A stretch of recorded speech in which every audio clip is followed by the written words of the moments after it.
Welcome to the Put On Waivers Media Group, home of the Put On Raiders podcast and the Student Body Right podcast.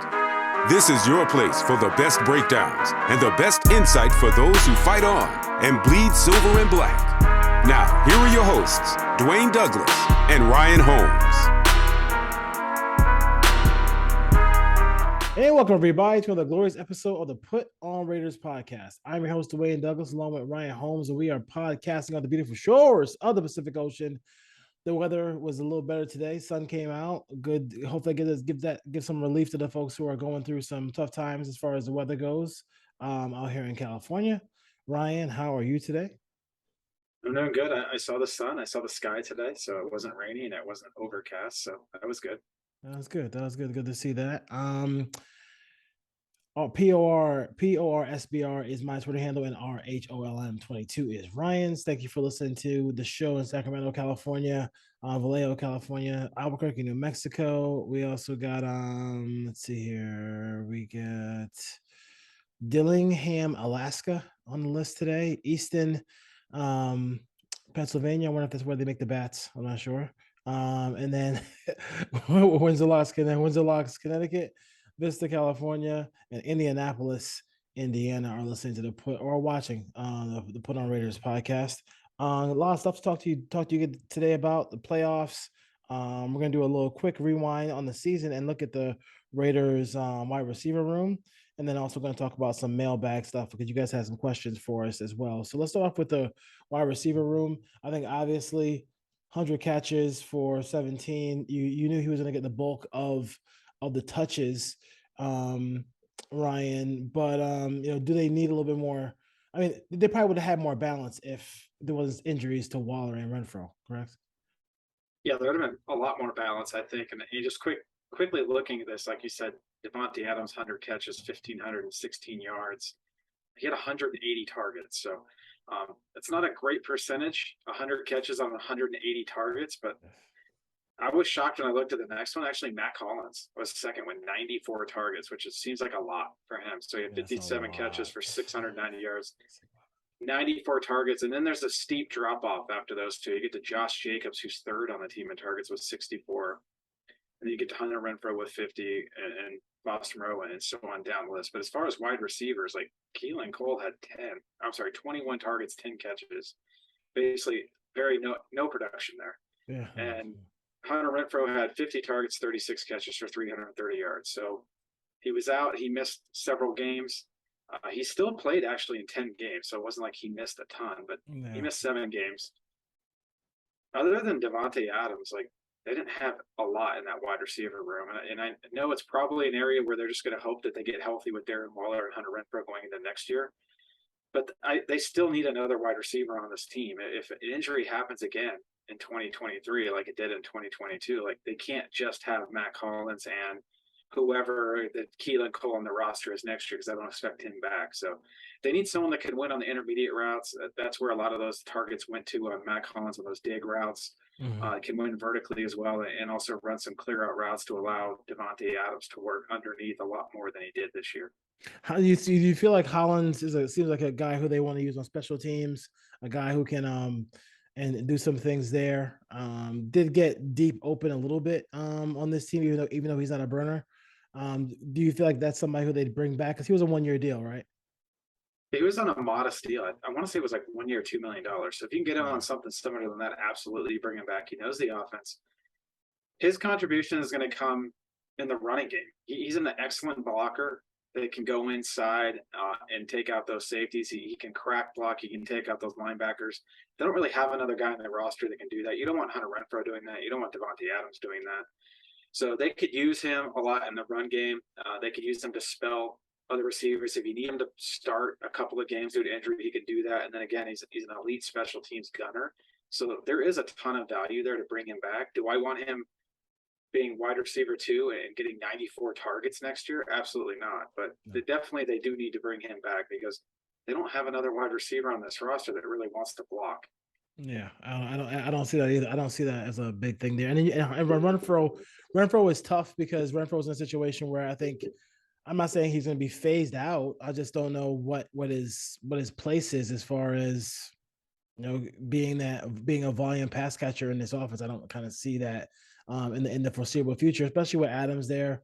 I mean, he's that guy. We talked about a vertical threat. A guy who can. I mean, the Raiders did make some big plays down the field with Devontae Adams, but just having a vertical threat, because maybe this group could use that, because they all kind of want to work in the same part of the field. Yeah, they need someone to stretch the defense on the outside, not necessarily a guy that's going to be a volume guy where you're just going to chuck the ball deep, but someone that safeties have to respect. And if they roll the safety over to Devontae Adams' side, then he has to be able to win on the backside one-on-one. And they didn't have that guy last year. So, it could be, I hate to say Nelson Aguilar, but someone with that type of ability that can get deep down the field, that can run the post route. He's a threat if he gets open to hit him, but not a lot of targets, 3 or 4 targets a game working vertically if you can. But Demarcus Robinson. It's hard to take Mac Hollins off the field, put that type of player in, and then be able to run the ball like you want to with Josh Jacobs, because Mac Hollins was basically like having, I'm not going to call him a tight end, but it was close. Like, he was in the box doing a lot of dirty work that went unnoticed. It was. I think a lot of people say, hey, Brandon Cooks. Somebody could throw the ball down the field too. I know if you're gonna draft a guy, I mean, the kid from North Carolina is a pretty good deep threat. I keep saying Kelly Downs. Josh Downs is a guy who can get down the field. I mean, I wouldn't spend a lot of time on that because the Raiders have so many other holes, but it would help the offense just a little bit as far as that goes. Yeah, even if you can get, someone like a Kendrick Bourne, if he gets let go by the Patriots, they have to be able to win on the dig routes on the backside though, because they love to run in routes, double in routes on this team. So they need a guy with a little bit of size, but he has to be a proficient route runner too, because the defense is going to know what kind of routes they're running. He's got to be able to win. He's got to be able to win inside, and he's got to be able to make catches over the middle, because that's where this offense is predicated. Yeah, so as far as like looking at this whole group, I mean, we talked about when in the playoff game where Demarcus Robinson caught a touchdown pass. I mean, he was definitely. It was weird that they cut him when they cut him. Not that he didn't make the team, but like they cut him so abruptly, like way. And they also kept 5 running backs as well. So that's a whole nother story. But what are your thoughts about that? I mean, do they really? I mean, they don't really. I think the group was a pretty good group if you can get them to stay healthy. There's not a lot changes with this group coming in the next year, right? I think they will add a wide receiver, if not 2. I don't see Keelan Cole coming back. Mm-hmm. I do see them adding somebody between Adams and Hollins. So if you can move Hollins down to kind of that 4th receiver with Where he should be, 3, yeah, and then you have a 5th receiver who's a developmental guy. Maybe it's a special teams player that can return kicks, a speed guy, just to have that kind of look. Because as much as we like DJ Turner, like they weren't confident in him. They didn't put him out on the field. Keelan Cole won't be back. So I would think those 2 guys might be in trouble next year to make the roster, even if they get brought back as camp buddies. As much as I'd like to see DJ Turner get a chance, they had plenty of opportunities this year to use them, and they did not. They did not as well. And I don't know about you. I'm really good with seeing Keelan Cole back there. I just don't want to see Keelan Cole do any more kicks. That was just too much. Just hoping he caught it. Like, pray that he get 3 yards. Yeah, he had the weird helmet too, so it was crazy. He caught one in the back of the end zone against the Patriots. So we'll just do a quick around the NFL as far as the playoffs go. Niners, as expected, beat up on the Seahawks. Seahawks were able to stay with them for a half, but the Niners are a little bit too talented, and everybody can wax poetic about Purdy because Purdy's looking Purdy right now. Yeah, that was the layup of the week. I think last week on the podcast I said whatever the line is, lay it, and it turned out to be that way. What was the final score? It was like 41 to 23. 23. Yeah. So yeah, they covered easily. They doubled the point spread there, but this week will be a little bit tougher. That defense, if they play the way Dallas's defense plays the way they did last night, then Brock Purdy's going to have to make some plays, and they made it too easy for him. Seattle's defense is not bad. Good. They can't stop the run. They can't rush the passer. They can't cover anyone other than Woolen. So this week will be a different test. And sooner or later, one of these games, Brock Purdy's going to have to be the difference maker. He just hasn't had to yet. He's been playing with the lead every week. They have an elite running game. They have elite skill players. They have a good offensive line and a good defense. But we'll see. I think the national media is getting a little carried away with Brock Purdy right now. I want to see what he does if he gets down double digits and see if he can read defenses from the pocket and make throws, because I just haven't seen that yet. Yeah, we'll see to see about that one. A team that we know very well, the Chargers and the Jaguars. It was, I've always said this too. It's like whenever somebody's up big, once the team who's down scores once, it changes the dynamic of the game, and then you can see it slowly but surely changing the dynamic of the game for the Chargers and Jaguars. And the Chargers really just, their inability they have a history of not being able to stop the run, and they also have a history of not being able to run the football. So like that made it a little bit harder for them to kind of sustain this lead. They missed the chip shot field goal in this game, but it's still, you have opportunities to go out there and put away opponents in this game. I thought when they got the muff punt and they held them to a field goal, that was huge. They up 31-0 there. I think it's game, set, and match, but they weren't able to do that. And what does it say about just this connection they have here with Doug Peterson and Trevor Lawrence? I mean, those two really look like they could be a force to reckon with in the AFC for some years to come if this continues. Well, we knew the Chargers' pass defense wasn't very good, and that got exposed in the second half. Once Jacksonville had to throw the football, they pretty much did it whenever they needed to. Some of the interceptions in the first half, a tip ball right away that gets tipped up and gets intercepted, were kind of flukish. Two of them were definitely on Lawrence, but this is a totally different game if the kicker could make an extra point. Like basically he missed like a 36-yard field goal that would have put them up 33-20 with 6 minutes left. They probably win the game. But by not doing that, they left it within a 10, and then the 2-point conversion gave them the ability to win the game on a field goal. But you saw all the warts that the Chargers had all year. At times they couldn't stop the pass. At times they couldn't rush the passer. Their offensive line was decimated with injuries. They had two rookies out there starting. They can't run the football, and Mike Williams was hurt because Brandon Staley decided to play him in Week 18. So they got out to a big lead. Jacksonville dug a hole, but Jacksonville has a ton of talent, a lot of young talent, and then the offense caught fire. And then once Trevor Lawrence got into that zone, it was over. He brought him back, and tip my hat to Trevor Lawrence. The adversity he faced in the game to throw 4 interceptions in the first half and then basically just come out in the second half and deal, and ended up throwing 4 touchdowns in that game. That's impressive to see out of a second-year quarterback. Yeah, I think that his first year in a new system, I'll throw that in because I was told it's impossible to play well in the first year. Yeah, new system. I think it was possible to, it's a lot of impossibilities here as far as that goes. It's also impossible to make the playoffs with a bad offensive line and a bad defense. The Dolphins go to Buffalo and they lose 34-31, kind of flukish. I mean, that they were in this game, but I would have to say, if Waddle and Tyreek Hill catch a couple passes here, they could have helped Skylar Thompson just a little bit early in that game.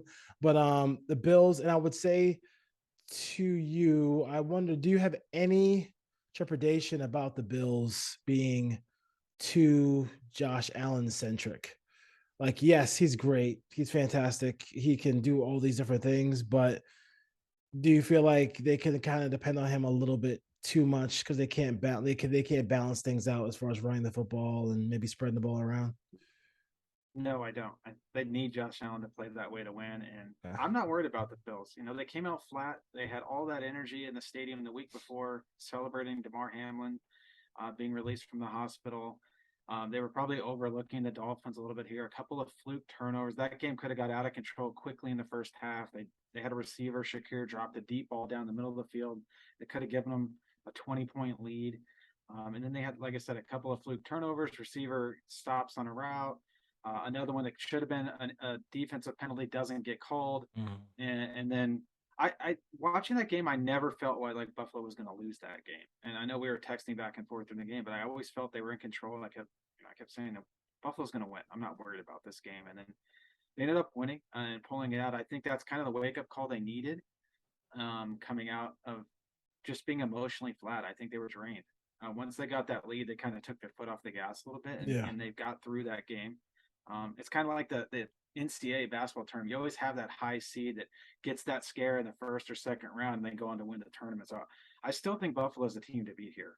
I Yeah. think that they're going to represent the AFC in the Super Bowl. I think the defense played well in spurts. And again, just if the offense doesn't turn the ball over as much as they did, then Miami's never really in that game. Yeah, we'll see what happens with that one. The Giants, and hey, another guy we love to be a head coach of the Raiders, who's not their head coach of the Raiders, doing a great job with the New York Football Giants, and Daniel Jones. Man, I tell you, having a quarterback who can move can make a difference. He was able to make some plays with his feet. Also, Saquon Barkley. They caught Saquon Barkley a lot in this game on the move, catching the ball out of the backfield. He had a nice little run on a sweet play. But the Giants have played well. I think Wink, like a couple of guys who won't get mentioned for head coaching jobs. One is Wink Martindale, and one is a defensive coordinator for the Cincinnati Bengals, who usually do really good jobs, but they don't fit that that look that of what these guys want as far as head coaches go. But they're effective. They're really good, and I thought they did a great job in this game. The Vikings were the Vikings in this one game. I felt like the kind of that reverse pass play from Jefferson to Cousins. I don't know why you're doing that when you're moving the ball. You're moving the ball easily. Just keep moving the ball easily. Like what I mean. Like it's okay to. I don't mind a trick play, but that's not the time for a trick play. What are your thoughts about the Giants and the Vikings? I think it was the coming out party for Dexter Lawrence. For a guy that size, Yeah, he's good. Man, the inside and being an elite run stuffer, he was basically throwing the offensive linemen of the Vikings around all day like they were Alex Bars. Like that's basically what he was. It was like they had 3 Alex Bars on their line and he was just taking turns. Yeah. And how quickly he could beat the center at that size was just remarkable. Yeah. And then next to him you have Leonard Williams, and next to him you have Kayvon Thibodeau. Like they have 3 thoroughbreds on that defensive line, and they basically had their way with Kirk Cousins and that Vikings offense. And they figured out in the secondary. Now they don't have a lot of good players in that secondary, not a lot of name recognition guys, but they did a good job of keeping Justin Jefferson in check in this game after he basically went off on them a few weeks ago. Yep. And I like what they do on offense. Daniel Jones had a really good game. He was accurate. He was on time. He made good decisions. Mm-hmm. You saw a lot of that Buffalo playoff offense where there was design quarterback runs. That's the one thing Buffalo didn't really do. You didn't see Josh Allen really get involved in the run game unless he was scrambling. He did get sacked 7 times in that game. But you saw that with Brian Dable brought that over to New York, and the Giants got him involved early on the ground and got him into the game, and he was a threat. And they had design runs and counter runs, and that was good to see. I don't know if he can do that every week in the playoffs. They're not built similarly, Josh Allen and Daniel Jones, but Daniel Jones can fly. And when he gets in the open field, he can run. Yeah. And this week, going to Philadelphia, I think it's going to be a different story, but they have no offensive weapons on that team other than Saquon Barkley. And the fact that they were able to move the ball up and down the field just speaks to the great coaching job that Mike Kafka and Brian Dable have done this year.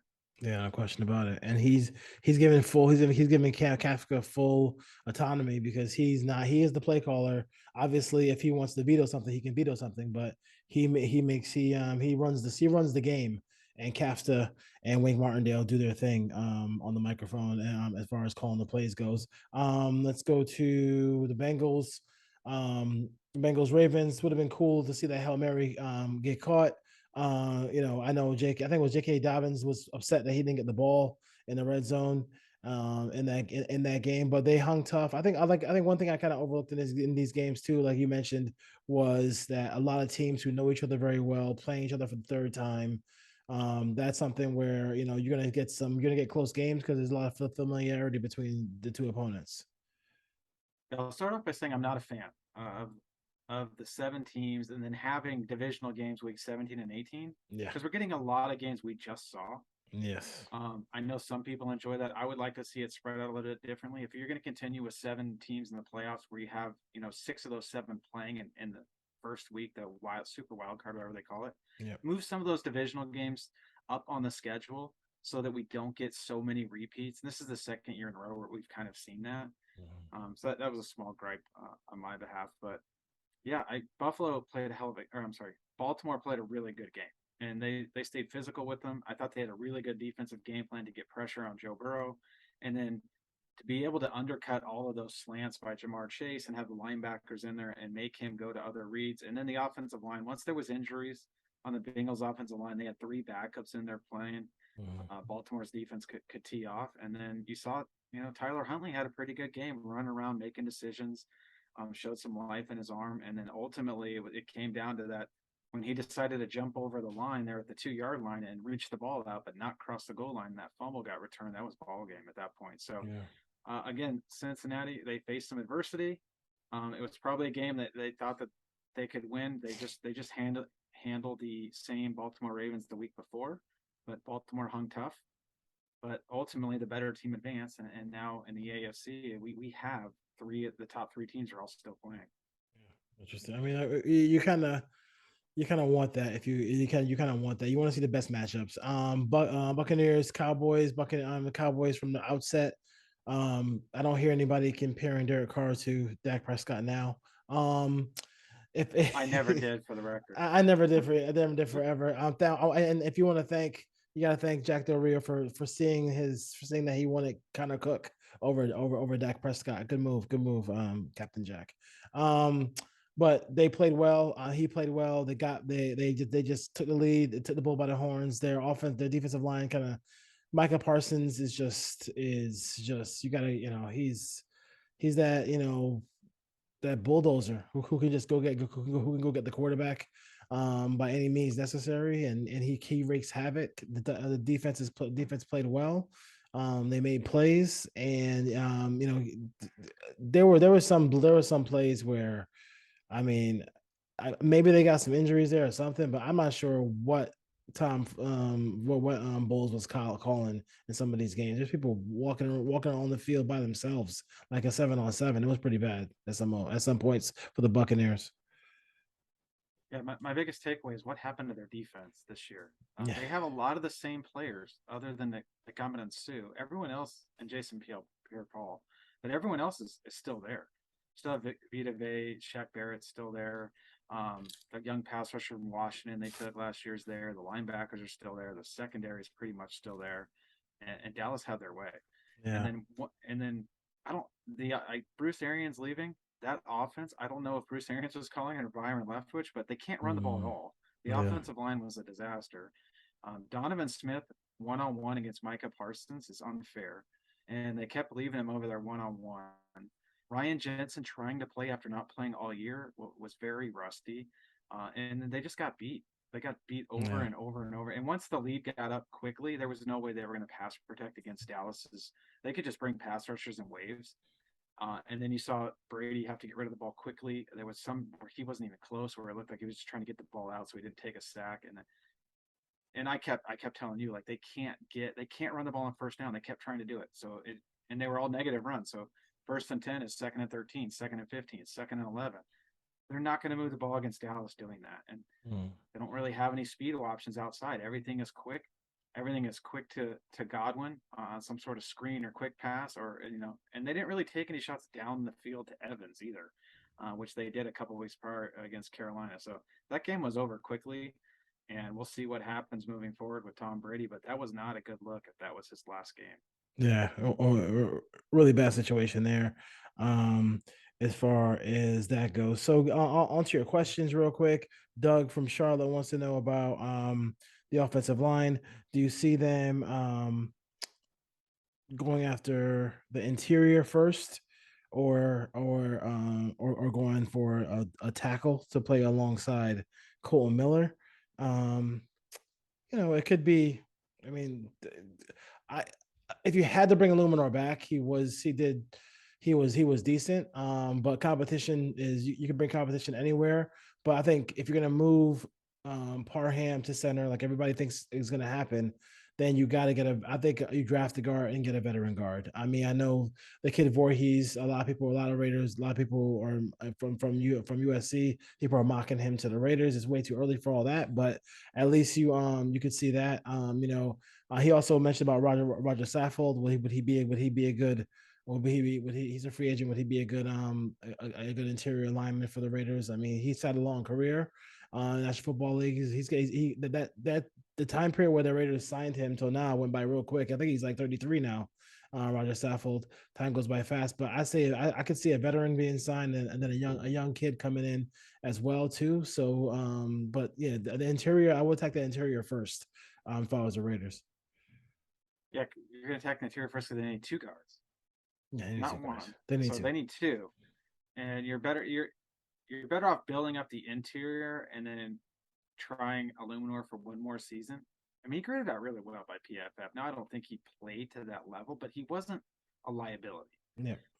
The biggest concern with him is the penalties, and he seemed to get that under control as the season went on. Ideally, he's your swing tackle, but if you had to play him at right tackle and you had two above average guards that you went out and spent money on to bookend around Parham, because if Parham's going to be playing center, you're going to want some better. You don't want fringe or guys on there, or marginal guards. You need above average guards to put around them, some veterans. And then as far as Saffold, if I'm remembering the story correct, I thought it was more buyer's remorse, and they were looking for a way to get out of that contract after they agreed to it more than anything else. When Reggie McKenzie and Mark Davis got out. So if I'm Roger Saffold, I probably have some bad feelings towards the organization, just how they handle that contract. And I probably wouldn't sign with the Raiders. And he may stay in Tennessee for all we know, but or he might be in Buffalo now. He's in Buffalo now. Yeah, so he was in Tennessee, he's in Buffalo. I would not think it's him. I would hope they was someone a little bit younger. Yeah. Than him, someone that they could build that line around Miller and Parham for years to come, and not trying to like catch lightning in a bottle for a year or two and then have to do it again. But the Raiders have a ton of draft picks, a lot of 5th, 6th, 7th rounders. Now you're not going to find starters in those rounds, but you should draft a lot of developmental offensive linemen when you get to that point and see which ones can stick on your roster. The depth is going to be huge. I mean, they always never. It seems like every year when week 17, 18 comes, the Raiders are playing some people who are off the street.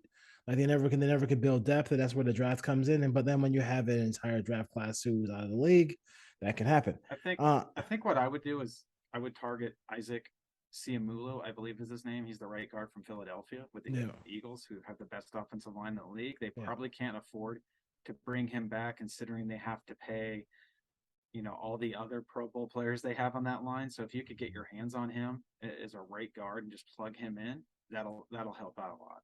Yeah, that'd be good. That'd be good. It's a good sign. I think they definitely see that, and they will do whatever they can. Especially if you're thinking about getting Brady, pressure up the middle is just, you can forget about it. Van wants to know, does all this car talk hurt his trade value? I would say Carson Wentz. I mean, who had more of a issue? I mean, issues with Carson Wentz, not a leader, all these other things like that, and they still got capital for him with the Washington football team. So, I mean, it's 32 teams. It's pressure to win everywhere. I think the Raiders will get something pretty good for Derek Carr.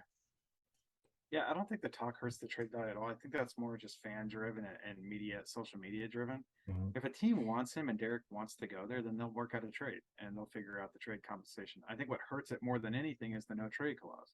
If the no trade clause didn't exist, then you could get into a bidding war, but you can't really get into a bidding war if Derek just says no to certain teams, and he narrows it down to 2 or 3 teams instead of 6 or 7. Yeah. That makes it tough if he does that. We'll see here. Where are you? Let's see the 2 biggest mistakes they made last offseason.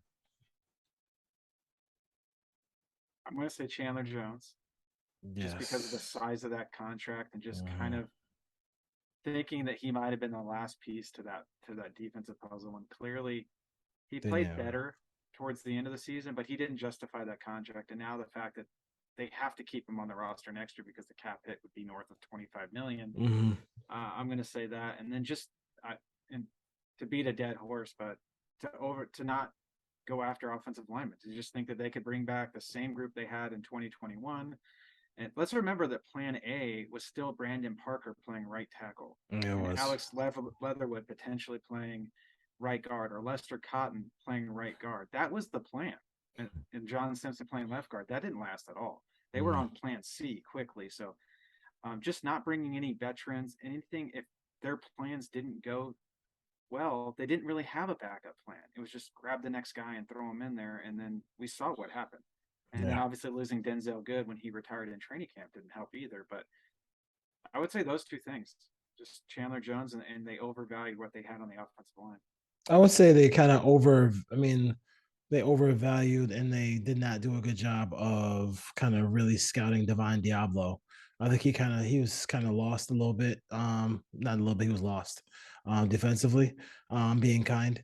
And then like I'm looking at the depth chart and I look at it every week and I just see 1, 2, 3, 4, 5 running backs.